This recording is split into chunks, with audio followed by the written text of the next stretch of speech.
ሉህና ሁሉንም ነገር ለአድናን ነገረችው። አድናን ከዚህ በፊት እንግዲህ ሮቤል ቁሞ እንደሚሄድና ከሚስቱ ጋር ድብቅ ግንኙነት እንዳለው ነግራውን ነበረ። ይሁን እንጂ አድናን እኔ በወንድሜ እተማመናለሁ ብሎ ስለሚያስብ ወንድሙን ምንም እየጠረጠረው አልነበረም። በተለይ ደግሞ ሚስቱንም ያምናታል። እሷ የምትለውን እያንዳንዱ ነገር እሺ ከማለት ወደ ኋላም አይልም። ሉና ከመቼ ወዲህ ነው አንተ ሰው እንደዚህ አይንን ጭፍን ሆነህና በጭፍኑ የተኛው? እባክህን ስለፈጠረህ እየተጫወቱብህ ነው ንቃ ብላ ደጋግማ ብትነግረውም እሱ ግን እየሰማት አልነበረም። ነገር ግን አሁን ላይ በቪዲዮ ቅርጻ ካሳየችውም በኋላ ራሱን እየወቀሰ ይገኛል። በተለይ ደግሞ ከሉና ፍቅር ይዞታል። በአንድ በኩል ደግሞ ትዳር ነው ባለትዳር ሲሆንና እንዲሁም ደግሞ ይቺ ሚስት የተባለችው ግለሰብ ልጅ እኮ ነው እያለች እንግዲህ የእሱ ልጅ ያልሆነውን የራሱ ልጅ አድርጎ እንዲቀበል እያሳመነችውም ነው። ይሁን እንጂ ሁሉ ምስጢር አያውቅም። ቢሆንም አሁንም ቢሆን ተስፋ አለው።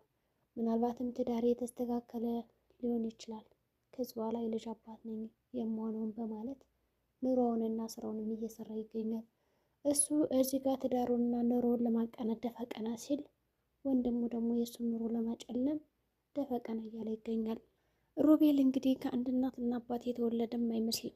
ይሁን እንጂ ታላቅ ወንድሙን አድናንን እንግዲህ ከዚች ዓለም ለማጥፋት ሆን ብሎ ተነስቷል።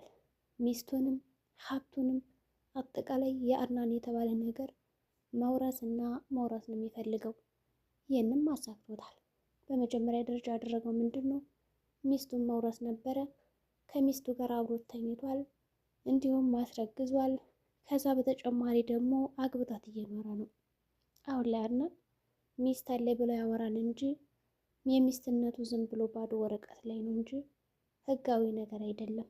ለስሙ ባልና ሚስት ናቸው፣ ግን ደግሞ በትክክለኛ አኗኗር ባልና ሚስት ተብለው የሚኖሩት ሰዎች እንግዲህ ሮቤልና ሜሮን ናቸው። ማለቴ ሚራ እኔ ከዚህ በላይ ማዋረድ አልፈልግም፣ እባክህን አንተ ባሌ ከሆንክ እንግዲህ እኔ አንተን ካገኘው ከዚህ ቤት ውልቅ ብዬ እወጣለሁ። ስለዚህ ምንም ነገር አልፈልግም ውሰደኝ ብላ ብትነግረው፣ ሮቤል ደግሞ አሁን ላይ በተለይ ልጅ ስላረገሽ ባዶ እጅንም ከዚህ ቤት አልወጣም፣ ከወጣው ሀብትና ንብረቱን ይዤ ነው የምወጣ፣ ያለዛ ደግሞ ሬሳውን አወጣዋለሁ ከዚህ ቤት እያለ እንግዲህ ወንድሜን ሳልገድልማ ንቅንቅ አልልም፣ እንደዚህ ባዶ እጅን አስቀርቶኝማ የምወጣ ይመስልሻል እንዲህ እያለ ከእሷ ጋር ሙግት ጀምሯል። እንግዲህ ሚሮን ማለቴ ሚራ እንግዲህ ይቅር በሉኝ፣ ያው ስሟ ምንም እየተያዘኝ አይደለም። አንዴ ሚራ አንዴ ሚሮን እላለሁ። ገና አዲስ ነን እየተለማመድን ነው ማለት ነው። ሚራ እንግዲህ ይሄ የድብብቆሽ ኑሮ በጣም ስልችት ነው ያላት። ምክንያቱም ካሁን ይህ ሚስጥር የተጋለጠብኝ በአደባባይ በጎረቤት በዘመድ በወገን ተጋለጥኩ እያለች በጣም ስለምትፈራ ውልቅ ብላ ነው መሄድ የፈለገችው። አንደኛ ባለቤቷ ካወቀ በኋላ ከዚህ በኋላ ውርደት የለም። ስለዚህ ሌላ ሰው እንዲያውቅብኝ አልፈልግም፣ እኔ ሀብትም ምንም አልፈልግም፣ ሮቤል አንተ ብቻ ትበቀኛለህ ብትለው ግን ሰገብጋባዋ ሮቤል ግን በቀላሉ እሺ የምትል አይደለችም። እንግዲህ አጅሬ ሮቤል እዛ አልጋ ላይ ተኝቶ እንዲሁም ደግሞ ከዛ ኤሌክትሪክ መንቀሳቀሻ አረብያ ላይ በራሱ ላይ እያሟረተ ይገኛል። ምን አይነት አስመሳይ ሰው ነው ትላላችሁ? አንድ ሰው ለሀብትና ለገንዘብ ብሎ ይህን ያክል በራሱ ላይ ግፍ ይሰራል? የማይታመን ነገር ነው እኮ። እንግዲህ ሮቤል ቤተሰቡንና ወንድሙን ያሳመነው ምንድን ነው? መራመድ እንደማይችልና በሽተኛ እንደሆነ ምንም ነገር ማድረግ እንደማይችል አድርጎ ነው። ይህንን የነቃችበት ልሆና ደግሞ እኔ እጋፈጣለሁ ፊት ለፊት በማለት ከእሱ ጋር ትፋጠጠዋለች። ግን እሱ እኔን አታውቂኝም፣ አንቺ ልጅ አርፈሽ ብትቀመጭ ይሻልሻል። እህትሽ ራሱ እንደዚህ የማይገባትን ነገር አግኝታ ነው እንዲሁም ደግሞ አይታ ነው ከዚች ዓለም የተሰናበተችው። የመጨረሻሽ አድራሻ የማውቀው እኔ ሊሆን ይችላል፣ ልክ እንደ እህትሽ። አሁንም እህቴ እህቴ እያሻጨቅጭቅኝ ውጭልኝ ከዚህ ክፍል ብሎ ቢላትም እሷ እንግዲህ በጀግንነት ነበረ ሳትፈራ ስትጋፍጠው የነበረ። ልሁና ምናልባት እህቴን ገላችኋት ከሆነም ያለችበትን ነገር አሳውቁኝና ከዚህ ቤት ውልቅ ብዬ ሄድላችኋለሁ።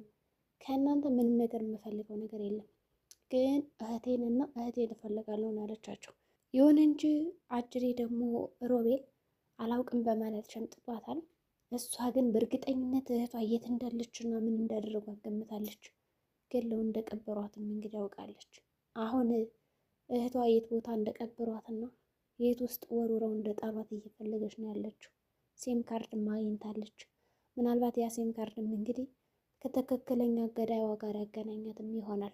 በሌላ በኩል እንግዲህ ሚራ ሉናን እዚህ ቤት ውጭ እያለቻት ነው። እንደገና ደግሞ አድናን ፍቅር ስለያዘው ከሉና እንደገና ሉና ተወጇዋለሽ አይደለም እኔ በጣም ደስ ብሎኛል ወንድሜ ታማሚ ሆኖ እንደዚህ ፍቅር ስለያዘሽ እያለ አብረው እንድትሆን እየገፋፋን ነው። እሷ ግን እኔ ከሱ ምንም አይነት ፍቅር አልያዘኝም፣ ይልቅ ሞኝ አትሆን አይንን ግለጥና ወንድም እየተጫወተበት እንደሆነ ንቃ ትለዋለች። አሁንም ይሄ አድናን የሚባለው ተኝቶ ነው ያለው፣ ምንም እየነቃ አይደለም። ይባስ ብሎ እንግዲህ ከሚስት ጋር ተኝቷል ውሽማዋ ነው ብላ ስትነግረው እንግዲህ ምንድን ነው ያለው? ሴት አድርጌ ካልገደልኩሽ ብሎ ጉርምባውን ንቅ ያረጋታል። ሉናም ለእኔ መታነቅ ብርቄ አይደለም፣ ከፈልክ ንቅ አድርገኝ፣ እኔ መቼም የውሸት ነገር አላወራም እናንተን ለማለያየት ብዬ፣ በዛ ላይ ደግሞ በእህቴም አልሞልም፣ ያው ሳራ ትሞት ብዬ አይደለም፣ ስለዚህ ለምን እንደዛ አድርጋለሁ እና እውነቴን ነው ትለዋለች። እሱ ግን አሁንም እያመናት አይደለም። ጥሏት ነበር የተነሳውና ወንደ ወንድሙ ሄደ። እንግዲህ ሚራም ከእሱ ጋር እያወራች ነው። እባክህን ሂድ ስለፈጠረ እያለች እየለመነችው ነው። እሱ ደግሞ ቅስቅስ ማለል የመጣው ይምጣ ይላል። ወዲያውኑ እንግዲህ አሁን አርግዘሻል፣ ብዙ ነገር ያስፈልገኛል ብሎ ተናዶ ከላይዋ ውድቅ ይልባታል። እንግዲህ ሉና ለአድናን የነገረችው ነገር ስለነበረ በር ሳይንኳኳ ግብት ይላል። ወዲያውኑ አድናን ሁኔታቸውን አይቶ ከሚስቱ በላይ ላይ እንግዲህ ተለጥፎ ነበር ያገኘው። ወዲያውኑ እንግዲህ ሚራም ድራማዋን ጀመረች። አድናንም ቢሆን ትኩረት ተመለከተ። ሮቤል ምን እያረክ ነው አለና ከላይዋ ላይ ያስወገደላት። ግን ከላይዋ ላይ ሲያስወግድላት እንግዲህ አረባክር እርዳይ ምናምን እያለች ነበረ። ይህኔ መጠርጠር ነበረበት። ያው እንደማይንቀሳቀስ አድርጎ ነው እንግዲህ ውድቅ ያለባት ከደረቷ ላይ እንግዲህ ተለጥፎ። እንዴት ነው አንድ ሰው አውቆ ነው የወደቀባት የሚባለው? ብቻ ያስቆ ነበር። ሚራም እንግዲህ ደንግጣ ወደ ኪችን ከሄደች በኋላ ወይኔ ዛሬ እኮ ቀለት የበቃ አደባባይ ላይ ተጋልጬ ነበረ፣ በጣም ተዋረጀ ነበር ትልና ራሷን ለማስተባበል የሆነ ለማረጋጋት ትሞክራለች። በዚህ ደግሞ ሉና ወደ ኪችን ልትመጣ ስትል አጋጣሚ ታገኛትና ታያታለች። ከዛ የጠረጠረችው ነገር እንዳለ ሙሉ ለሙሉ እንደሆነ ትገመግምና የፈጠነ መረጃ መፈለግ አለብኝ ትልና አሁንም ትፈልጋለች። ወዲያውኑ ሰተት ብላ ከሮቤል ክፍል ነበር የገባችው። እንግዲህ እዛ ገባች በኋላ በጣም ይጨቃጭቃሉ። እኔ ስለንት ብዙ ነገር አውቃለሁ፣ መራመድ ትችላለህ፣ ሁሉም ነገር ትችላለህ፣ ግን ለምን ደግሞ አትነግረኝ እህቴ የት እንዳለች ብላ ስታፋጥጠው አው ይልና እንግዲህ በንዴት ብድግ ይላል ከመቀመጫው። በእርግጥ ሉና በእልህ ከዛ ከተኛበትና ከሚያስመስልበት ሁኔታ እንዲቆም ነበር እንደዛ በጣም ስታበሳጩ የነበረ። በጣም በቃ እልህ ነው የተጋባው። በዚህም እንግዲህ የተነሳ ብድግ ነው ያለው በአንድ ጊዜ። ከዛ እንግዲህ የውሷ አይተዋለች፣ ግን ደግሞ የእውነት አይኔ ነው ወይስ አይደለም እያላች ከራሷ ጋር ለማመን እየተቸገረ ነበረ። ብድግ ብሎ ግን ሲነሳ እርግጠኛ ሆነች ማለት ነው እንደሚራመድ። በዚህም የተነሳ እንግዲህ ከአልጋው ላይ ውርውር አድርጎ ጥሏት ነበረ። አንቺ ልጅ አትፈታተኝ፣ ውጭልኝ፣ ታይ አድራሻሽ እንዳይጠፋ አንቺም እያላት ነበር። እሷ ደግሞ ምናልባት ወንድም ግን ልታጃጅለው ትችላለህ፣ እኔ ግን ልሁና ነኝ በማለት ነበር እንግዲህ በጀግንነት እየተፋጠጠችው። እንደገና ሚራ ራሱ ሮቤልን አታውቂውም፣ በጣም ሰይጣን ነው፣ ብትርቂው ይሻለሻል እያለቻት ነበረ። እሷ ግን ሁለታችሁንም አለቃችሁም እያለች እየፎከረችባቸው ነው። እንግዲህ የልሁና መጨረሻ ምን ሊሆን ይችላል? አሁን ብቻ ነው እየተጋፈጠች ያለችው፣ ማንም የረዳት ነገር የለም። እህቷም እንግዲህ ገለዋታል። እንግዲህ ይህንን እህቷ ራሱ መሞት ለእህቷ መሞት ራሱ ተጠያቂ የሚሆኑት እነሱ ናቸው። ምክንያቱም እህቷ ሳራ ራሱ በዚህ ምክንያት ነው የሞተችው። የሁለቶችን ሚስጥር ካወቀችባቸው በኋላ ለአድናን እናገራለሁ ብላ ነው እንግዲህ ህይወቷን ያጣችው። እንግዲህ ሉና ልክ እንደ እህቷ ትሆናለች ወይስ ደግሞ ከእህቷ ተሽላ ጀግንነቷን የምታሳይ ይመስላችኋል? በመጨረሻም እንግዲህ ሉና አድናን ብለው ምንም አልሰማት ስል ያደረገችው አንድ ሀሳብ ነበረ።